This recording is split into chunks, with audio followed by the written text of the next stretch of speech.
మహేశ్వరుణ్ణి చేరుకోవడానికి మార్గం. ఆ మార్గమునకు మొట్టమొదటి పొరపాటు వాక్కునందు కలుగుతుంటుంది. ఈ వాక్కునందు అలా చెయ్యకో, ఈశ్వర ప్రజ్ఞని గుర్తెరుగు, ఈశ్వరానుగ్రహాన్ని గుర్తెరుగు. ఇది మనకి బోధ చెయ్యడం ఈ మహేశ్వరనామమును, మహేశ్వరనామాన్ని అడ్డుపెట్టి మనకి నేర్పింది. ఇదే పరమశివుణ్ణి పక్కనే ఒక చిత్రమైన నామంతో పిలుస్తారు, శంభు అని పిలుస్తారు. శంభు అంటే ఏమిటో తెలుసా అండి? శం అంటే నిరతిశయమైనటువంటి సుఖము లేదా సుఖము. భావయతి కల్పించువాడు.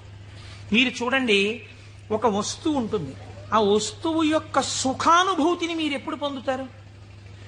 ఒక వస్తువు యొక్క సుఖానుభూతిని మీరు ఎప్పుడు పొందగలరు అంటే ఆ వస్తువు మీ చేత అనుభవింపబడినప్పుడు. ఉదాహరణకి నాకు ఒక లడ్డు అంటే చాలా ఇష్టం అనుకోండి. ఆ లడ్డూని తీసుకొచ్చి మీరు ఇలా చూపించి, కోటేశ్వరారు